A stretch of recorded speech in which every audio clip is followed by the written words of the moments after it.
ನಾನು ಇವಾಗ ಚರ್ಮುರಿ ಮಾಡ್ತಾಯಿದ್ದೀನಿ. ಚರ್ಮುರಿ ಅಥವಾ ಒಗ್ಗರಣೆ ಪುರಿ ಏನಾದರೂ ಹೇಳ್ಬೋದು. ಇವಾಗ ಇದು 4 ಲೀಟ್ರು ಪುರಿ ಇದೆ. 4 ಲೀಟ್ರ್ ಪುರಿ ಚರ್ಮುರಿಗೆ ಕಡಲೆಬೀಜ 1 ಬಟ್ಲು ಕಡಲೆಬೀಜ ಬೇಕು.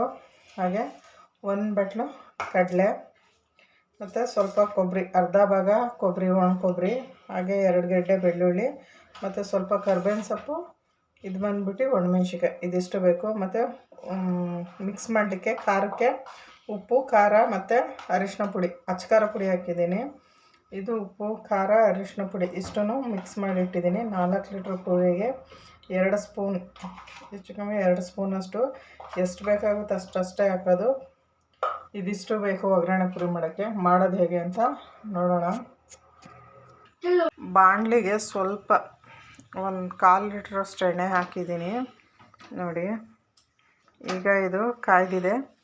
ಇವಾಗ ಇದರೊಳಗೆ ಫಸ್ಟು ಕಡಲೆಬೀಜ ಹಾಕ್ಕೊಂಡು ಚೆನ್ನಾಗಿ ಹುರ್ಕೊಳ್ಳೋಣ.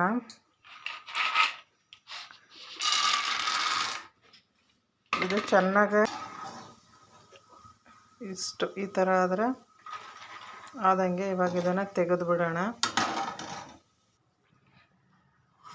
ಕಡಲೆಬೀಜ ಆಗಿದೆ. ಇವಾಗ ಇದಕ್ಕೆ ಉಪ್ಪು ಖಾರ ಪುಡಿಯನ್ನು ಮಿಕ್ಸ್ ಮಾಡೋಣ. ಬಿಸಿದ್ರಲ್ಲೇ ಮಿಕ್ಸ್ ಮಾಡಿದ್ರೆ ತುಂಬ ಚೆನ್ನಾಗಿ ಮಿಕ್ಸ್ ಆಗುತ್ತೆ. ಬಿಸಿದ್ರಲ್ಲೇ ಇದನ್ನು ಮಿಕ್ಸ್ ಮಾಡಬೇಕು ನೋಡಿ. ಈ ಥರ ಮಿಕ್ಸ್ ಮಾಡಿದ್ರೆ ಮುಗೀತು. ಇವಾಗ ಮತ್ತೆ ಇದಕ್ಕೆ ಕೊಬ್ಬರಿ ಹಾಕ್ಕೊಳ್ಳೋಣ. ಕೊಬ್ಬರಿ ಕೂಡ ಚೆನ್ನಾಗಿ ರೋಸ್ಟ್ ಆಗಬೇಕು.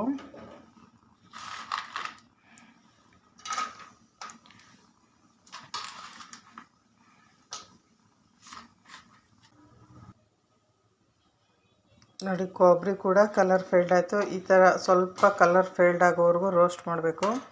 ಇವಾಗ ಇದನ್ನ ತೆಗೆದು ಬಿಡೋಣ. ಇದಕ್ಕೂ ಸ್ವಲ್ಪ ಖಾರ ಪುಡಿ, ಉಪ್ಪು ಹಾಕಿ ಮಿಕ್ಸ್ ಮಾಡೋಣ.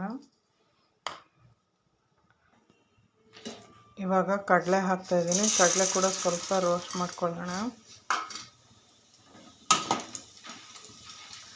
ಇದು 1-2 ಸೆಕೆಂಡ್ ಕಡಲೆಗೂ ಕೂಡ ಸ್ವಲ್ಪ ಉಪ್ಪು ಹಾಕಿ ಮಿಕ್ಸ್ ಮಾಡೋಣ.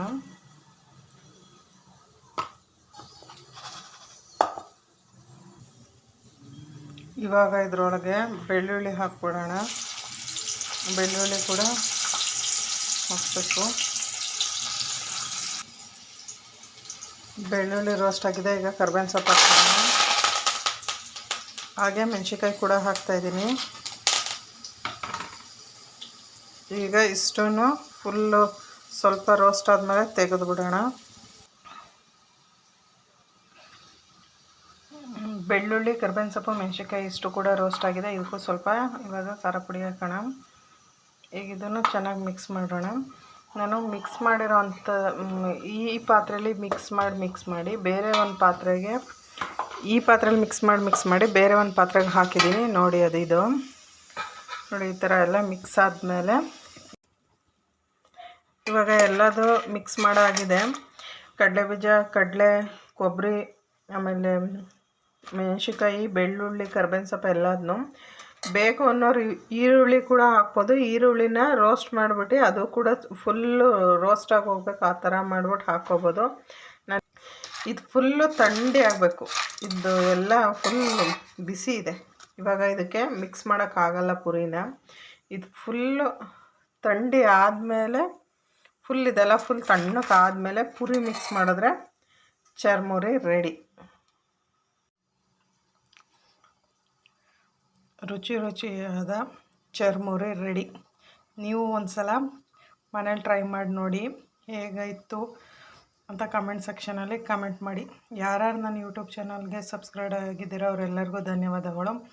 ಯಾರ್ಯಾರು ಹಾಕ್ದರೆ ಹಾಗೆ ವಿಡಿಯೋ ನೋಡ್ತಾ ಇದ್ದೀರೋ ಅವ್ರು ದಯವಿಟ್ಟು ಸಬ್ಸ್ಕ್ರೈಬ್ ಆಗಿ ನನ್ನ ಯೂಟ್ಯೂಬ್ ಚಾನಲ್ಗೆ ಸಪೋರ್ಟ್ ಮಾಡಿ. Thank you for the watching video. ಧನ್ಯವಾದಗಳು.